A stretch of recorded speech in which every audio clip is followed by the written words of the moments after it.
Hello everyone, আর একটা new blog নিয়ে তোমাদের সামনে চলে এসেছি। জানো তো, আমি বসেছিলাম সিঁড়ির মধ্যে আর দেখি পাশ দিয়ে এই সাপটা বেয়ে বেয়ে যাচ্ছে। কত ভয়ঙ্কর লাগছে দেখতে, তাই না? বিকালবেলা সন্ধে হওয়ার আগেই চলে গেছিলাম কিছু বিস্কুট আর কিছু জিনিস আনবার জন্য। তারপরে সন্ধ্যাবেলা মায়ের কাজে একটুখানি ভন্ড করে দিলাম মায়ের কাজটা। মা কাঁথা করছিল, সেই দেখে আমারও ইচ্ছা হলো। আর কাঁথার এমন টানতে গিয়ে পাশে গাড়ি ছিল বাবু, সেই গাড়িতে সুতোটা আটকে গেল। মায়ের কাজটাই ভন্ড করে দিলাম, পুরো চাকাতে আটকে গেছে। তারপরে সন্ধেবেলা আমি নিয়ে এসেছিলাম হচ্ছে ঘুগনি, আর এই ঘুগনিটার টেস্টটা যা অসাধারণ ছিল না, কি বলবো। তো আমার মুখের এক্সপিরিয়েন্স দেখেই তোমরা বুঝতে পারছো।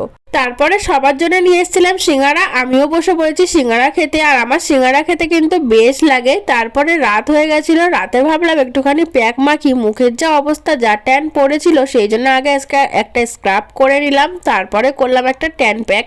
তোমরা রেজাল্টটা দেখো কি সুন্দর। আর আমি তো সেজে গুজেই মনে আজকে ঘুমাতে যাবো। আজকে মতো টাটা।